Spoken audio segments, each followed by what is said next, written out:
আসসালামু আলাইকুম রহমতুল্লাহ। প্রিয় বন্ধুরা, যেই বড় ভাই আমাদের সেই বৃদ্ধ মায়ের জন্য 1000 টাকা পাঠাইছিলেন, আমরা 1000 টাকা দিয়ে একটা অ্যাজমা সল নিছি গ্যাসের। উনি অনেক শ্বাসকষ্টের রুগী, আর কি বাদ বাকি টাকা এখানে আছে, এখনই আমরা ওনাকে প্রদান করব।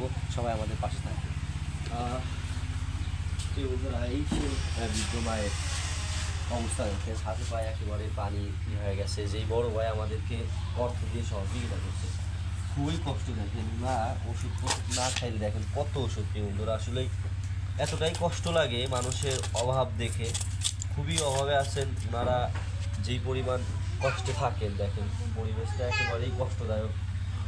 এই যে আমাদের এইখানে যেই বড় ভাই টাকা দিছিলেন 1000 টাকা, এটা অ্যাজমাসল 220 টাকা নিচ্ছে আমাদের শরীফ ডাক্তারের দোকান থেকে। আর এই যে বাদ বাকি টাকা আছে ওনাকে দিলাম। এটা এই পর্যন্ত আমাদের কাছে আইছে বড় ধরনের অ্যামাউন্ট, অবশ্যই ইনশাল্লাহ অতি শীঘ্রই আমরা পাবো। পাইলে ওনাকে আমরা দিব ইনশাল্লাহ। এটা ধরেন, এই যে ওষুধ, একটা ওষুধ আছে অ্যাজমাসলে, যে আপনি যেই গ্যাস নেন এই গ্যাস, হ্যাঁ। আর এইখানে কিছু টাকা আছে, এটা এক বড় ভাই দিয়েছে, ওনার জন্য দোয়া করবেন। এটা রাখেন, এটা যা লাগে খরচ করেন। আরও টাকা ইনশাল্লাহ যতটুক যতটুক ইয়ে আছে আমরা করবো। ইনশাল্লাহ দোয়া করেন, দোয়া করেন। এটা আমাদের জন্য এই হাতে ভাই কি একদম জিলকায় কষ্ট হয় অনেক,